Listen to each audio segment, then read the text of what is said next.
Well, I grew up in a musical family. Both of my parents are musicians. And so I guess you can kind of say I was born into it.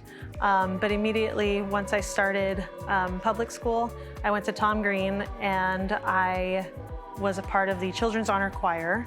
And I loved my music classes the minute that I started school. And then I went to Dahlstrom Middle School and was in choir there. And I was in choir at Hayes High School. But my musical journey started really early. My name is Savannah Sepulveda-Bowen, and I'm the choir director at Simon Middle School, and I graduated from Hayes High School in 2015.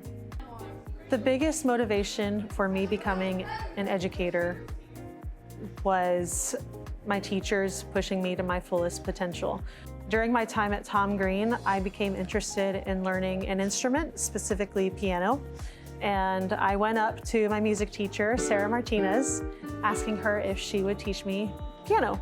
And she was actually my piano teacher from 5th grade all the way to my senior year of high school. When I got to middle school, I joined choir, and Tana Bills was my director. I wanted to pursue a different career that did not involve music. And she immediately was like, no, you're gonna do something with music. I went over to Hayes High School, where I was a student of Charles Flores, and immediately he saw something in me and reassured that I could be a student leader. Because that they did that, I was called to give that back to my community.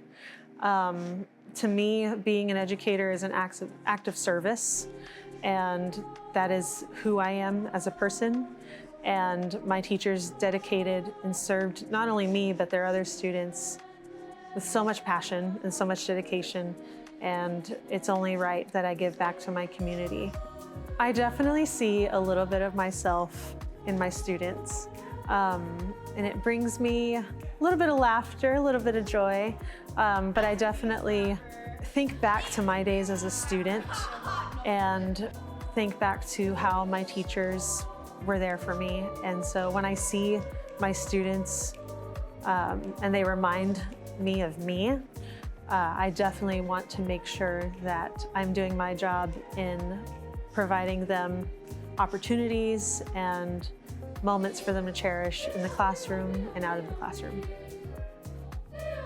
I love when a student joins choir just for the sake of joining choir, not knowing what to expect. And after a while, they get sold and they're now labeling themselves as a choir kid, and definitely makes me feel proud. Not just because they're building a new skill and they're wanting to be better musicians for it, but because they become better humans for it. Choir overall has a special place in my heart. It has brought me so much joy and has allowed me to connect with different people from around the world. Choir is where I met my husband, and so I just think it is a truly beautiful community that I'm very proud to be a part of.